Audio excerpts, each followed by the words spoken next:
السلام علیکم ورحمۃ اللہ وبرکاتہ۔ آج انشاءاللہ تعالی ہم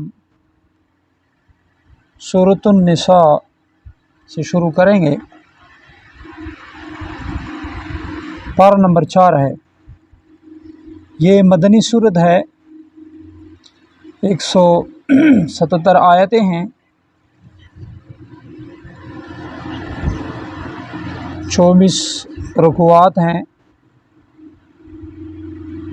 3940 کلمات ہیں اور 16030 اس کے حروف ہیں۔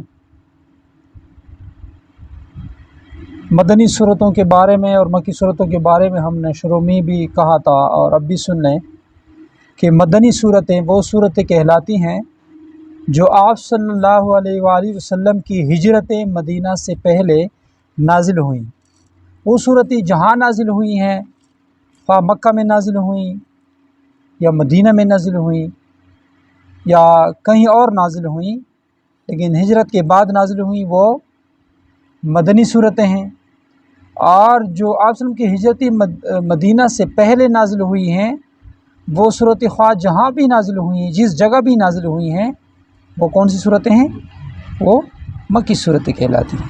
تو یہ سورۃ النساء جو ہے، یہ مدنی صورتوں میں سے 30 نمبر پر لمبی صورت ہے۔ سب سے قرآن میں سب سے لمبی صورت سورۃ البقرہ ہے، اس کے بعد سورہ آل عمران ہے، اس کے بعد تیسرے نمبر پر یہی سورہ نساء ہے۔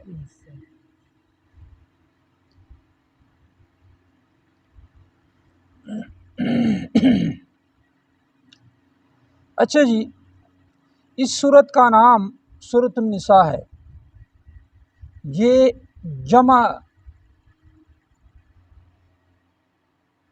جمع کا لفظ ہے۔ اس کا واحد جو ہے من غیر لفظ ہی نے اپنے لفظ کے علاوہ، یعنی نساء جمع ہے تو اسی نساء کے مادہ سے اس کا واحد نہیں آتا، بلکہ اس کا واحد آتا ہے المرأۃ، ایک عورت۔ اس کا تثنیہ ہے المرأتان، دو عورتیں۔ اور اس کا جمع من غیر لفظ ہی نسوۃ یا نساء ہے۔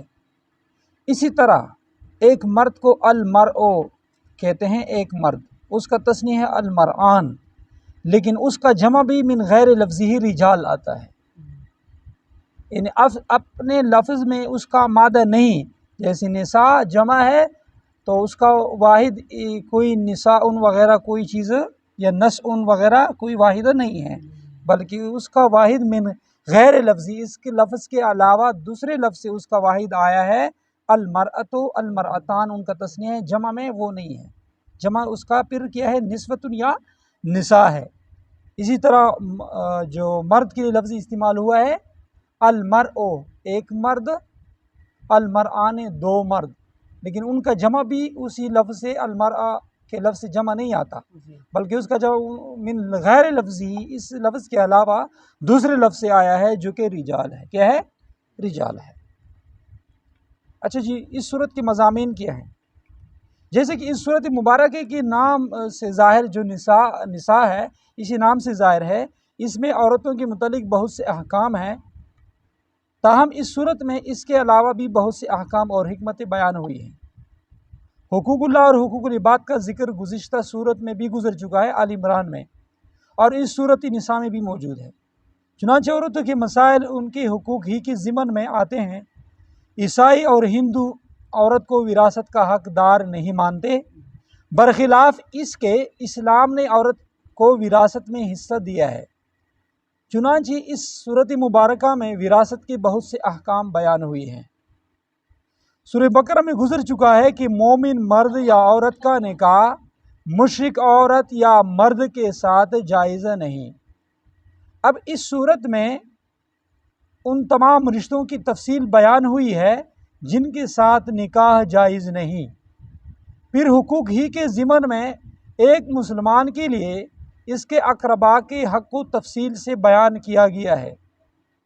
رشتہ داروں میں والدین، بہن بھائی، اولاد کی تفصیل ہے۔ پھر یتیموں، مسکینوں، مسافروں اور پڑوسیوں کے حقوق ہیں۔ خاص طور پر یتیموں کے حقوق کو بڑی اہمیت دی گئی ہے۔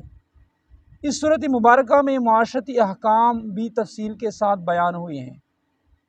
ایک معاش ہے، ایک معاشرت ہے۔ معاش لین دین کاروبار ان کے ساتھ تعلق ہے، اور معاشرت کا تعلق معاشرے کے ساتھ، مطلب جو ہم رہ رہے ہیں جہاں، ٹھیک ہے جی۔ تو جو انسان رہ رہے ہیں یہ ان انسانوں کا معاشرہ ہے، جانوروں کا اپنا معاشرہ ہے، جنات کا اپنا معاشرہ ہے، ٹھیک ہے جی، فرشتوں کا اپنا معاشرہ ہے۔ یہ ہمارے انسانوں کا جو ہے معاشرہ، ان کے اپنے حقوق وغیرہ قوانین، ٹھیک ہے جی۔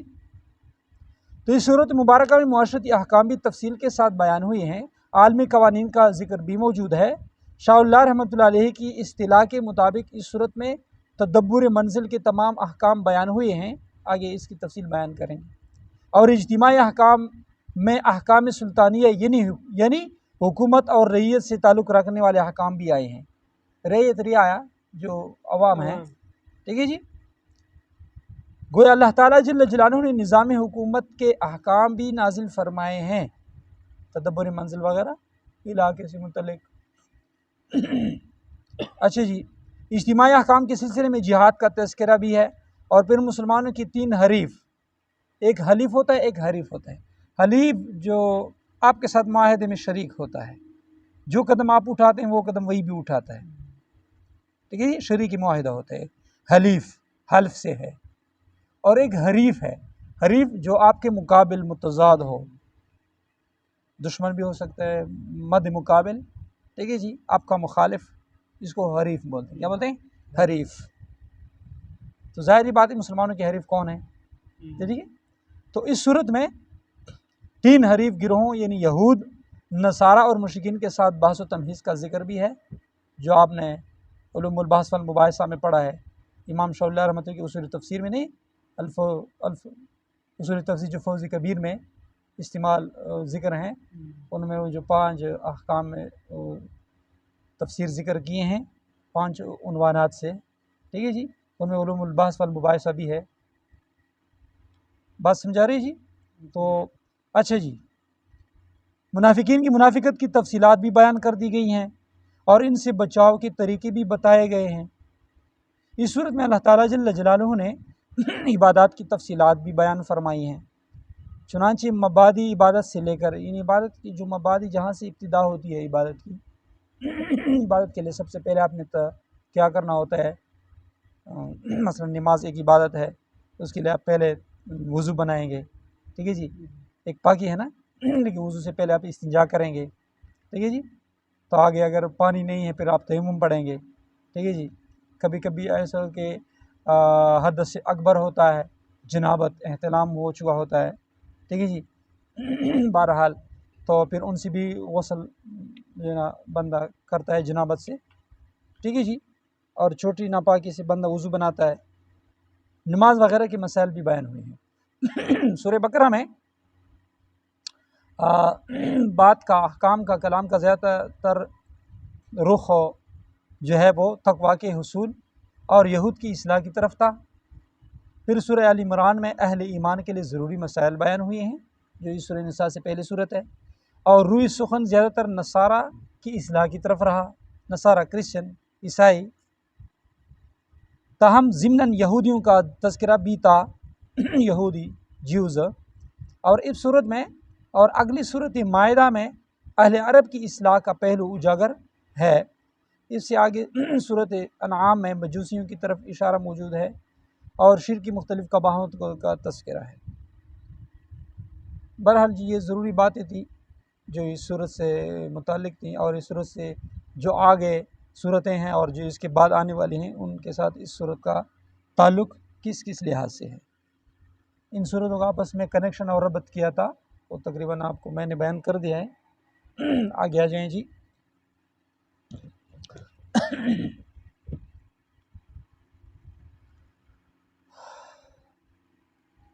اعوذ باللہ من الشیطان الرجیم، بسم اللہ الرحمن الرحیم۔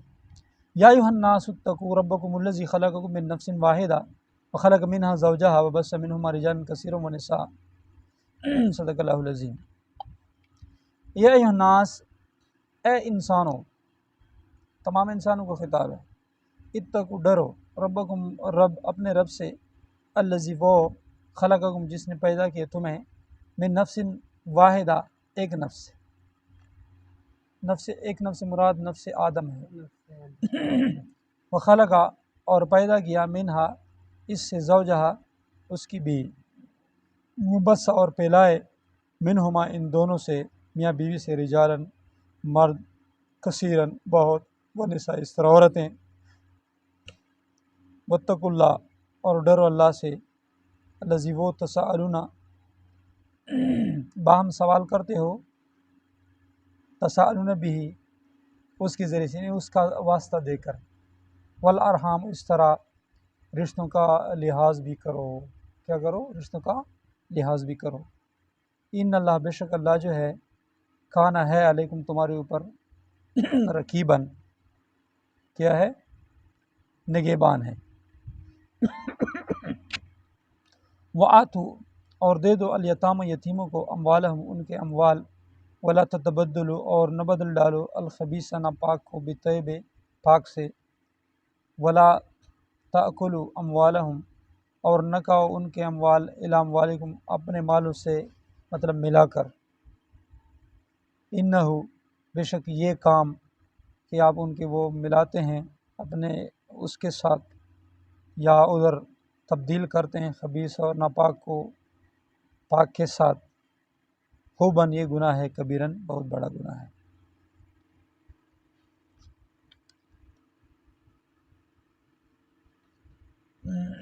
آگے دوسرے احکام بیان ہو رہے ہیں، ان کی تفصیلات انشاءاللہ بعد میں بیان کریں گے۔ اس کا ترجمہ ایک بار پھر سن لیں۔ یا ایھا الناس اے انسانو اتقو ڈرو ربکم اپنے رب سے، الذی وہ خلقکم جس نے پیدا کیے تم سب کو، من نفس واحدہ ایک نفس سے، مراد آدم علیہ السلام، تم سب کو آدم علیہ السلام سے پیدا کی۔ تو جو حوا علیہ السلام ہے اس کے بارے میں روایت کے مفہوم میں آتا ہے کہ وہ آدم علیہ السلام کے بائیں پسنے سے پیدا کی گئی، اس لحاظ سے پھر تمام انسان حضرت آدم علیہ السلام سے پیدا کیے گئے۔ ٹھیک ہے جی۔ وخلق منہا زوجہا اور پیدا کیا اللہ تعالیٰ نے منہا اس سے، اس نفس سے، نفس واحد سے مراد یہی آدم علیہ السلام کے نفس سے، زوجہا اس کی بیوی، وبث اور پھر پھیلائے منہما ان دونوں سے رجالن کثیرہ مرد بہت زیادہ، ونساء اس طرح عورتیں، واتقوا اللہ اور ڈرو اللہ تعالیٰ سے۔ یہ یہاں پہ بہت اہم چیز ہے تقویٰ، یہ تینوں صورتوں میں ذکر ہے اور یہاں بھی اس کا ذکر ہے، اس لحاظ سے بھی ان صورتوں کا آپس میں کنیکشن اور ربط ہے۔ ڈرو اللہ سے، الذی وہ ذات تساءلون بہ جس کا واسطہ دے کر تم سوال کرتے ہو، والارحام اس طرح ڈرو رشتوں کے لحاظ سے، انہیں رشتوں کا لحاظ کرو، یہ ان کی تفصیل میں پھر جاتے ہیں۔ ان اللہ بے شک اللہ جو ہے کانا ہے علیکم تمہارے اوپر رقیباً نگہبان ہے۔ اچھا جی، یہاں پہ تقویٰ کا ذکر ہے۔ تقویٰ کے لغوی معنی ویسے آپ نے آپ کو بچانا ہے۔ اسلام میں ہم کہتے ہیں کہ تم اللہ تعالیٰ سے کیا کرو؟ ڈرو۔ اصل میں اس کی جو حقیقی معنی ہے وہ ہے بچنا، بچانا، اپنے آپ کو بچاؤ، اپنے آپ کو اللہ سے بچاؤ۔ کیا مطلب؟ اللہ کے عذاب سے اپنے آپ کو بچاؤ۔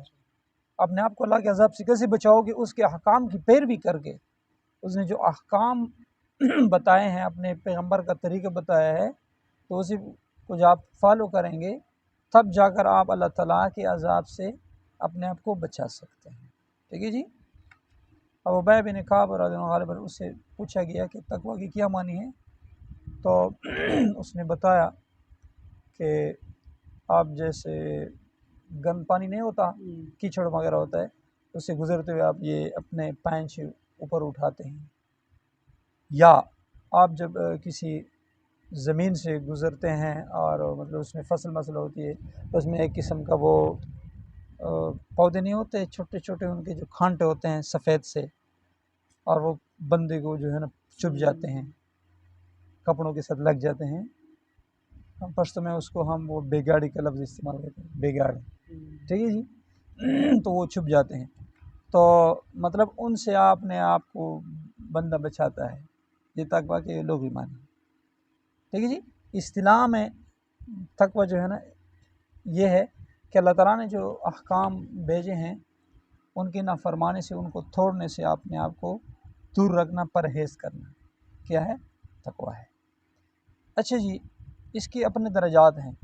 ایک تقویٰ کا ادنا درجہ ہے، ایک تقویٰ کا متوسط درجہ ہے درمیانہ، اور ایک تقویٰ کا اعلیٰ درجہ ہے۔ جو ادنا درجہ ہے وہ تو عام مسلمانوں کا، مومنوں کا درجہ ہے، عام مسلمانوں کا۔